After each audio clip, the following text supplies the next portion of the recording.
This is... Thank you, please. Oh, yeah, this is scary. Hi, everybody. How are you? This is, for Michael and I, we have prepared the least. But we hope it goes well enough that we'll be able to get reservations at any of the fine dining establishments.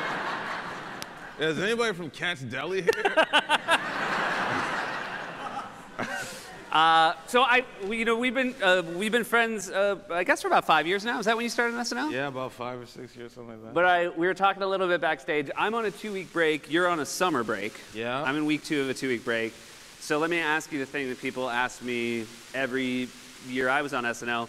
Is it hard being off when the news is happening, or do you not care at all that you're off? It's pretty easy. I don't, you know, like sometimes I'll see a headline and I just think, oh, thank God I don't got to do anything about that. Like Giuliani had like something weird today, and it was just like, oh, thank God. I don't want to talk about Giuliani anymore. I will say the biggest difference for me from doing the show, because we started doing it February of 14, the difference of what the news was like then and what the news is like now is over the course of even a weekend. On Saturday, you don't have to pay attention to the news because by Monday's show, that's not the news anymore. Absolutely. The news goes so quickly that it's like 100 years. That if you wrote comedy on Saturday for Monday, it would be like reading an Us Weekly in your dentist's office. Yeah, that's kind of the perfect way to put it. Yeah. Yeah, well, because I always say, like, doing SNL is like planning a wedding every week because everything leads up to that one faithful moment where you either get it wrong or you get it right. Yeah. And so, like, writing that Monday would almost be like doing a wedding for two people who fell out of love a long time ago. Yeah. It's like, this relationship isn't even happening. We broke up weeks ago. But yeah, getting a break is kind of fun. I think for America too. Yeah. You are, we've shared the experience not just of SNL, but now you're a Weekend Update co-anchor. You're also a head writer on the show, which were roles I also had. How have your stress dreams have changed since you became head writer? Yes. They do. Well, there's like, for SNL, you get like these stress dreams. Everybody gets them where you always feel like we work there so much, you work there so much during the week that you always feel like you're late for something. And sometimes you'll just wake up in a panic, like, oh, I'm supposed to be on camera, and you're just like storming out of your door in your underwear. But now as head writer, it's more like, you know, we don't have a cold open, and we usually don't, but you get them when you're not working, which is almost like waking up for school when you don't have school. It's a little freaky, but you don't get those anymore. I don't. I've retroactively now gone back to having stress dreams about being a waiter right after college. Like, that's still, having a table that needs something is still my stress dream. But I would say, like, if SNL, I think that's a great analogy, if SNL is like a wedding every week, well, also not just a wedding, but a wedding to a different person every week. Yeah. Because the host, you have a host each week on SNL. I have 3 guests every night on my show. Yeah. Guests affect the DNA of a show far less than a host. Right. Because ultimately it gets to be my show every night, and they come in and I talk to them a little bit, but a host can completely change the dynamic of a week. Well, SNL on paper shouldn't work. Yeah. Like, ever. It's a terrible idea. Yeah, it's like, it's a prank. Yeah. We need you to write 90 minutes of live comedy with a person that's never done comedy before, maybe. You've never met him, and he's got a lot of opinions. Like, how? How is that supposed to work ever? I have always thought the key to SNL, because, you know, people like you and I are tasked with coming up with ideas for the show, and there's no like, we didn't have 40 years of writing experience before we got the job. No, like, right. Basically, like, hey, you guys are in charge of all the content, and you have to learn how to do it while working. The great thing about SNL is every other department is literally the greatest people in the world. It's insane how you know, I think you said that to us too, because we had like an orientation when you were head writer when I came in at the time, and I'll never forget you told us, like, as amazing as all of the performers that you've ever seen on the show, the crew is going to blow your mind. They're way more talented than anybody that's ever been here, just because of the speed of the show. And anybody that we ever give tickets to that get to see the show live, the speed of the show and the execution of the show is so insane that it gives you a different type of respect for it. And I think, like, even as a writer and performer, you're like, oh my God, I can't believe we got that off. You know. They're so good. To speak of how inefficient the writing staff is, how many weeks did you work at the show before you realized that you actually worked at the show? Maybe 4, I believe, because I remember I came in and you were watching the game. I should clarify. Mike was brought in as a guest writer, which is something we do every now and then, and we say, hey, and Colin Jost had seen you do stand-up. Yes. So you came in and wrote for a couple of weeks, and then you left, and then we brought you back, and we all thought that someone else had told you you'd got the job. I had no idea I worked there. And I remember I was talking to you about, it was like after a table read, and I was asking you a question or something, and you were watching the game, and you looked at me and go, you know you work here, right? And I was like, no one told me. And he's like, oh, we should have like a meeting or something. Well, you work here. And I was like, great, I'll call my mom. Oh, that's literally how I found out. That's so strange. But even when I came in as a guest writer, they were like, hey, you want to come in and guest at SNL? And I'm like, okay, yeah. I'm like, man, am I gonna get like bagels or something? I thought I was like interning or something. I didn't know that I actually had to write sketches that week. Yeah. Like literally, they just put you in a room. Like, okay, what you got, kid? I'm like, nothing. So the title of you and I talking right now, is called Comic Relief, which brings me to this question: do you ever think of your comedy as providing relief to people? Well, I try not to think about it that way because I guess it does, but you don't think of it that way. Like I always feel like as a comedian, you have to start like here. As far as what you're thinking your grand plan is? As far as what you're thinking the audience thinks of you. Right. Yes. Like, literally, like right. I never feel like anything special. Like I never feel like coming out here and being like, hey guys, this is relief time. You're all going on a vacation with your friend Michael Che. It's always like, oh God, please just don't hate me. But, you're still there. Oh my God, so yeah. You just did Clusterfest in San Francisco, which is a comedy festival, I think in only its second year. Yeah. So you took a red eye from San Francisco. You did stand up in front of 8,000 people. Yeah. On Saturday. Yeah. And so abject, is it terror when you walk out? What are you feeling? Because I will say, we're speaking about relief. There's still never a time where I walk out on stage where until I hear a first laugh, I don't feel like a like giant emptiness. Yeah. Like I just hear like the sound of wind through a canyon. Yes. Yes, yeah. Absolutely right. No, yeah, that first laugh is everything, and then after that you feel like, oh, these people are cool. But yeah. But it is a strange kind of proposal that I'm gonna walk out on stage for all these people, and they're all looking at me, and I'm gonna make them laugh at the same time. They don't know each other. They don't know what I'm going to say, but they're going to laugh. And that's, if I read that, I would never have tried it. Yeah. But somehow it works sometimes. But you can't think about it. The more you think about it, the more you're... And I, just thinking about it now, and I only even considered it because of this being called Comic Relief, but I only ever think when a show's over and it went well, what a relief. Like, I don't think... I internalize... It's your relief. Yeah, it's my relief. Which is, nice. Do you still look at, like if a show could be going great and everyone's laughing, but you'll see, like, one lady that's like... Yeah? Well, that's interesting, because this is, how do you, when you do stand-up, because obviously, I'm going to shoehorn a lot of references to hospitality. Lighting is a key part. Yeah. What do you... I like a good candle. Do you like to see their faces, or would you have... I like to see their faces. See, I don't like to see their faces. Really? I can be so thrown by the thing. I did a show in Boulder, Colorado, and there was a girl, like, I would say like 16, and the whole show she was like this. And I was so mad at her. And I was so mad at who would bring a 16-year-old. Yeah. This is a true story. After the show, She comes backstage. She's my dad's cousin's daughter. And she had that face because she couldn't believe she was going to meet me.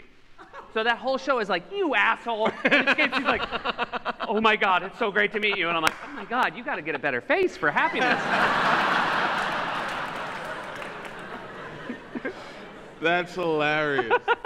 I was at a talent, like it was like this show that Kenan does. Kenan Thompson from SNL. He hosts this great show where he brings a lot of comedians from all around the country to kind of give them a break at Caroline's, and he was hosting it. And me and Leslie came to support, and Sam Jay and Roy Wood. It was like a lot of people that we know, whatever. That everybody was like kind of cool about. Anyway, long story short, he's bringing up one of these comics that he doesn't know all these people, but he's giving them a shot. He brings up this comic, and he's kind of got like this cool walk, and he's got like this lady that's like kind of escorting him up. So Kenan, immediately comedic instinct is to make fun, and he goes, "Oh, look at this pimp, man! You got an escort!"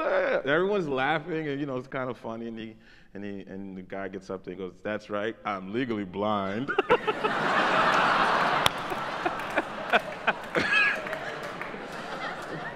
She's helping me get to stage. And then goes on to kill. This guy was like super funny. And he had like just 7 minutes of blind jokes, just bang, bang, bang, bang. Like, and he's like immediately starts ripping them up. Handshakes are tough for me. And I'm like, oh my God, this is great stuff. Literally one of his jokes. It was great. And then when he gets off, Kenan, still a host thinking about that, he goes, "Legally blind. Would have loved to have that information beforehand." Oh yeah, so it was great. I just, apropos of nothing, I'm going to tell a Kenan Thompson story. Because Kenan, one of the great oversights of the Television Academy is that Kenan's never been nominated for an Emmy. Insane. Kenan's been doing sketch comedy since he was probably like 13 or 14 years old. Yes. He did all that, and then he's done SNL, and he's been at SNL now the longest running cast member of all time. Yes. I think like maybe 15, 16 years. Yeah. And looks exactly the same. Looks exactly the same. Which is the key, because if he looked like an old man, it would not be going great. Kenan and I were once doing stand-up together at University of Rhode Island. This is probably about 12 years ago. And I said to Kenan, oh, we should just do Amtrak. It's great. Because I like a train, and I wanted to show Kenan the romantic idea of taking a train up the seacoast together. We get to Penn Station, train's canceled. Like, we don't have a lot of time now. Like, when you're trained, like, we were kind of timing it to get there. So we go to rent a car. We go to rent a car in, like, Times Square. At the time, I did not have a driver's license. I had let my driver's license lapse. And Kenan did not have a credit card. So we walk in, and I'm like, Kenan, don't worry. I'll handle this. I'm like, hello, ma'am. We seem to have a situation. I don't have a driver's license, but I have a credit card, and my friend has a driver's license, but he doesn't have a credit card. And she's like, you can't rent a car. And I was like, oh. And I was like, just nothing. I'd been on SNL for about 6 years at the time. Nothing's registering. Nothing. Kenan, by the way, couldn't care less. He's kind of feeling like, well, obviously the school will have to understand. Yeah. And give us the money anyway. So, anyways, I go, maybe one of the only times in my life I've actually said these words, and meant it. I was like, can I talk to a manager? Anyways, a woman comes out of the Avis back room, literally walks out, registers us, and just goes, hey, Kenan, where's Kel? 5 minutes later, we're in a car. Oh, that's the best. I think there's a thing about, the biggest difference I've noticed between doing SNL and doing my show now, when people come to see my show, we have an audience of about 180, and there's an expectation of what Late Night with Seth Meyers is. And because I have more control over it than you have at a show like SNL, I think we can hit the target or get near it most nights. Right. So some audiences are, a little bit hotter than others, some are a little bit worse, but I think it's far more consistent. I think SNL is like, it's so hard to get a ticket to SNL. Yeah. It's like the impossible ticket, and so audiences are there, and they have way higher expectations. They want it to be the best SNL they've ever seen. It's true. So you also do warm-up before the show starts. Yeah. Can you explain just what that's like, walking out and trying to clock what that night's audience is like? Well, okay, so that's a very good question. I'm not that the others weren't good questions. Oh, I know. I'm saying that in particular is a very good question. Well, because I like it, and I have a love-hate relationship with doing warm-up because I don't like doing it because it just takes time away. Like like we're literally writing up to the minute we go on air sometimes, and you have to check cue cards, and you have to make sure the actors know what's going on. So you're literally grinding the whole way, and then you got to make sure update's good and make sure the changes and the cues are right. So taking 5 to 7 minutes or whatever out of the beginning of the show is a lot, Yeah. On a show like that. But what I do like about it is getting out there, I could kind of feel who the audience is there to see. I get to say everybody that's on the show, and you hear where the pops are coming from. You hear if they're a little bit high pitched. You're like, oh, okay, maybe they're more here to see Bruno Mars. Maybe, whatever. Yeah. Like you could kind of tell what the audience is, and you can base it on that. And I could kind of, come back and be like, all right, they're really hot, or they suck. They're kind of cold. Don't, put too much stuff, which happens. I mean, like every audience, you never know who you're gonna get at a show like that. Like people want tickets for different reasons. They might want to see the band. They might want to see the host. They might want to see.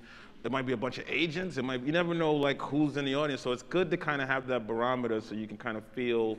All right, this is kind of the ceiling probably, and it might dip off after music, or it might, it might be.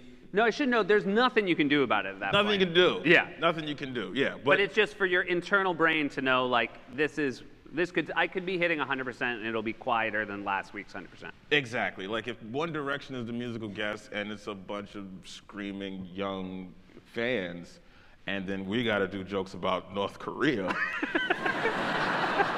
You can't expect all those references to go over the same way they would if maybe I did one tonight. If that makes sense. Yeah. So that's like the one good thing about being able to do warm-up is you kind of get a feel. You kind of test the water a little bit. Like, okay, I see what's happening here. I go out and say hi to the audience every night before the shows. I have 2 different interaction points with the audience that I like. One, I go out in the beginning of the night, same reason. I basically say hello, and I make 5 soft jokes the exact same way, just to set that baseline. Yeah. I don't try to do anything new. And I feel so bad for my band and all the people who have to hear the same 5 jokes every night. But it's so helpful for me to be like, okay, so you're there. And then at the end of the night, before the last act, and I started doing it out of necessity. When we have a band, it takes a little bit longer to get through a commercial break because they're setting up a band and lights. Right. And so I would go over to the audience and do a Q&A. And I started liking it so much because what I realized was when you start talking to the audience, you realize that thing that I realized with my sour-faced cousin, which is some people just are quieter but also had a great time. Yes. And so engaging with them there is, again, it looks like I'm providing them relief, but I'm doing it for myself. A lot of that is the key to this, is it's all selfish. Yeah. That's so funny because I learned that in doing shows like overseas, like in the UK, I would do these like kind of theaters and these small theaters, and the audiences would be quiet, and you think I would be sweating up there, thinking that I'm bombing, because they're just used to seeing shows, so they're polite, they're listening. Right. Like they're not. When it's quiet in New York, you suck. You know what I mean? Like if you ever watch a New York comic, that's why they're so fast. Hey, how are you guys? Oh, are you married? Like we're trying to get you to react so we can understand how much time we have before we should be yanked off of stage. But like over there, they're listening. They'll listen to your story, and then they'll clap afterwards, and they'll wait for the next one. So after the show, they would be like, "Oh, that was such a great show." And I'm like, "Well, why didn't you laugh at me?" Well, it's just because they're actually listening. But yeah, but like I guess like for a TV audience, they're paying attention. Like they're listening, so it's a different type of reaction. Yeah. All of that stuff factors into the way you're dictating your set, though. Yes, it does strike me that in stand-up, you have so much more control as far as how you adjust your pace based on the audience. At SNL, you're kind of... No. Yeah, the die is cast. If you spread a minute, they'll yell at you. Like, it's a minute longer than it was supposed to be. Like, right, and if I was dying. But if you spread, I mean, at least at my show now, I'm only spreading it. The time I'm taking for myself. Right. Like, there is that thing about SNL, like when you spread somebody else's thing at the end of the night. Yes. Absolutely. Just speaking about the differences in audiences, I, for a couple years, did improv comedy in Amsterdam. Yeah. And Dutch audiences the Dutch are very honest. I don't know if you know this about them. And I remember once after a show going to the bar, and a guy came. Stereotype. Yeah. A guy came over and said, "Yeah, hey, I just saw the show. I'd like to buy you a drink." And I was like, "Oh, great, cool. Did you like it?" He was like, "No, I did not like it."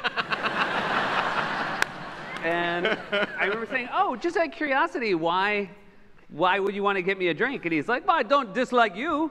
And I was like, "There's something like at its core very lovely about that." That hurts even more because if he hated you, like, oh, this guy just sucks. Yeah. Like, no, I like you. You're just bad at comedy. Yeah. Right. He's like, "No, my heart was open and hopeful for you. I was sad on your behalf." Oh, that's so cutting. What? I thought we could talk about perhaps other professions. So so let's talk about, obviously, SNL, we call them hosts, but they're guests. Mm-hmm. What do you want from a host when they show up at SNL, and how quickly can you tell if you're getting it?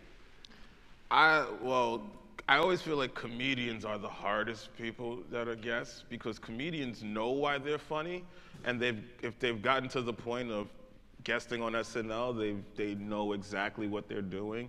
And to just trust a team of writers to just come up with what they got to do all, live, they're a little bit less trusting, so a little bit harder to convince. I always feel like comedians are a tougher battle. But somebody like Charles Barkley, who's like, "Hey man, you write it, I'll read it." You're like, that's all you want. Yeah. Then it's like they're just trusting you. Like, I'm not gonna write this. Yeah, just do whatever. Well, that's Barkley. I would say like the very similar is Christopher Walken. Yeah. Because not only are they like game for that part of it, but everyone knows their voice. Yes. So when you walk down the hallway at SNL on a Barkley week or a Walken week, through every door you just hear like B- Christopher Walken impressions.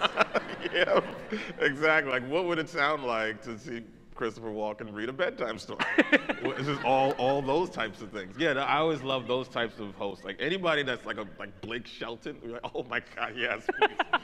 Because he's just gonna do it. He's not gonna care. Also, the thing about Barclays or Blake Shelton's, even if it's bad, they don't lose their job. Like, you know what I mean? Nobody's like, all right, you're not in country music anymore. Yeah. Like, that was the best thing about athletes, is they were never nervous. Because, like, I'm the best in the world at a sport. You can get away with so much. I remember because again, and this seems awful to say, but because some hosts come in and have really good ideas. Uh-huh.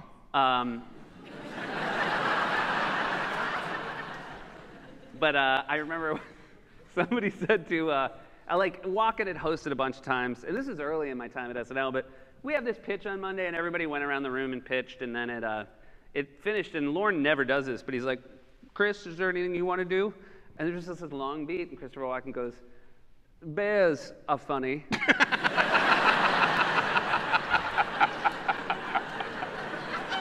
Maybe something with bears. The other great thing was I'm taking a side turn now. We wrote a sketch called the Christopher Walken Family, which was a Walken family reunion, which played off the fact that everybody does a Walken. Everybody does a Walken, yes. And what I really liked about it was Walken said, he goes, I'm not doing how I talk in this one. I'm doing the way you all think I talk. And it sounded exactly the same. I was hoping he had like a British accent or something. I don't want to name names, but this was an example of like, sometimes hosts, and it's hard, I get it, because like they are giving you so much. I don't think people fully appreciate that. If you're doing a press tour, when people come on my show, they basically show up at 5 and are out of there by 7. Yeah. they can do press all day, but SNL, it's a full week. It's a full week, and it's like a stressful week because you know Saturday's coming. It's a deadline, so it's almost more stressful when you have more time for it. Yeah. Because if it's just a day of, you're like, all right, well, whatever happens, happens. But to prepare for a week to get this thing right once is it could be very stressful. And that is what for my own personal well-being, that's the biggest difference in my life right now, is that there's no time, like you have to do a show and completely move on to the next one, whereas there's still like 7 SNLs that I'm upset about from like 8 years ago. So hosts come in and they give you a week, so you want to be polite, obviously, but sometimes they think they have to have a moment in every sketch. Yes. They're sometimes bad at service. Right. And let's say, right. Yeah. Like just sometimes you need them to be a straight man. Yeah. And sometimes you just got to say, I don't know, man, that seems weird. We wrote a sketch where someone wanted to do it as Woody Allen, like a Woody Allen voice. And it was real jarring to the premise. And it was hard to talk it. Can you say what the sketch idea was? No, and then they'd retroactively work backwards.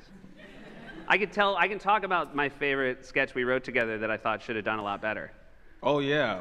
Which was Jay Farrow's idea. Yes. That and it's so weird. Like, that's what you were head writer at the time, and that's like kind of what I was telling you is so cool that you would do. You would find, somebody would just say a nugget that everybody, ha ha ha, and then you'd be like, no, I feel like we can actually do that, and then we get it done that way. Like, that's. Like, it was really fun. You, me, and Jay wrote it. That's true. It was, Jay had an idea called 12 Days Not a Slave. Yes. There's based on the noise you're making, this speaks to the level of difficulty of this idea. But I still, and the audience never quite, they did not forgive themselves to laugh. I'm not saying we executed perfectly. I think we did. Yeah, but the idea was that it was 12 days after slavery. Yes. And he was just loudly celebrating that racism was over. He thought white people would be happy about it, like good game kind of thing. And they was still a little shaken up. Yeah. So it was a lot of Jay in an all-white tavern. Yes. Like being very frustrated by like how slow the service was. Yeah. In a great mood, but upset. Yeah. he kept going, bartender. Okay.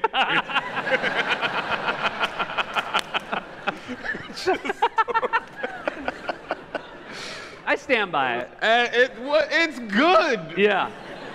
Sometimes things are just good and the audience is wrong. That's okay. Yeah. Well, we were talking backstage about how you obviously watched the show for years before you were on it, as I did. And it's jarring sometimes to go back and watch, because we have a server on all our computers, you can go back and watch old sketches, which is the main thing you do when you're procrastinating. Yes. Somebody will walk in and be like, have you ever seen this from Dress? It's fantastic. Yes. And things that you remember as a kid loving oftentimes bomb so hard. I mean, yeah. There's things that I remember writing that I was like, man, that killed. And I rewatched it, I'm like, oh my God. Why do I still work here?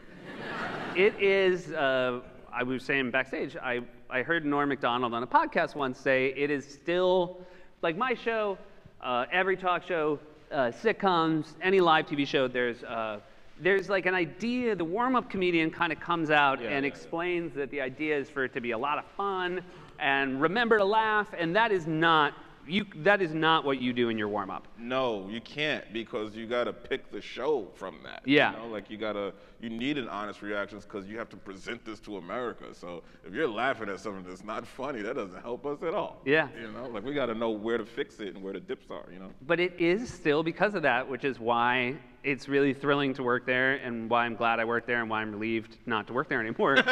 You can genuinely bomb at SNL like you cannot bomb on television. Oh, big time. Yeah. Yeah, it's one of those bombs where like your family calls and says, hey, you okay? You need money? Like, my last SNL, I wrote a sketch that was the last sketch of dress rehearsal, and it was it was the show before the Super Bowl, and Melissa McCarthy had ordered this is the entire premise of the sketch, a tray of 300 chicken wings, and was pretending to the delivery man that there was a party in the other room. Again, that audience was wrong. They were wrong. But it was really funny because there was something like very sweetly emotional about it, because I was underneath the bleachers, which is where you watch dress rehearsal with Lauren. And it's a very stressful place, and I'd spent 12 and a half years under there. And there was something really wonderful about realizing that I'd been working there for 12 and a half years, and my last act was to just fucking bomb. Yeah, I under the bleachers with Lauren is a very stressful thing, because like, especially dress rehearsal, you're watching the sketch with him, and this is what kind of determines, okay, we need to fix this or whatever, like, you know, we got to cut this, maybe if it's shorter, or change the set, or whatever it is. This is like where you get your notes if the sketch should make it on air. And I remember me and Tim and Zach wrote the sketch for Jim Parsons, where he played a boss that there was a loud explosion in an office building, and the boss was in the elevator because he shit his pants. And he's holding his underwear in a bag, and one of the people that work for him come in, and they're like, "Hey, boss, did you hear that loud explosion?" And he's like, "Yeah, sure did."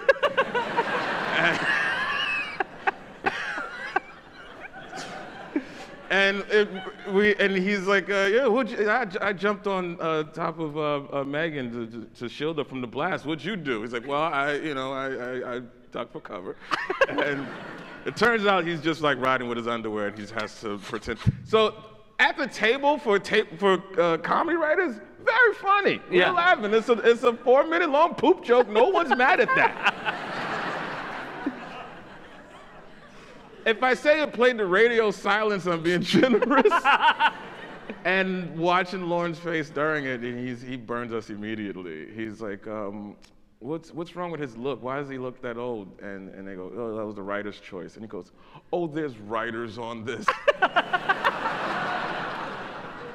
And we're like, dude, it was funny on the page, but that's the thing. Lauren wears headphones to hear it through the feed, and I remember the best burn he ever said to someone. I was on Update, doing something on Update, like doing a bit where, like a new bit where I do a British accent during Update.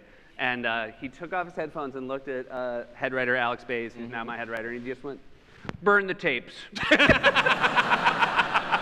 we're out of time. Thank you guys so much for having us. That was fun. Oh, dude, that was so much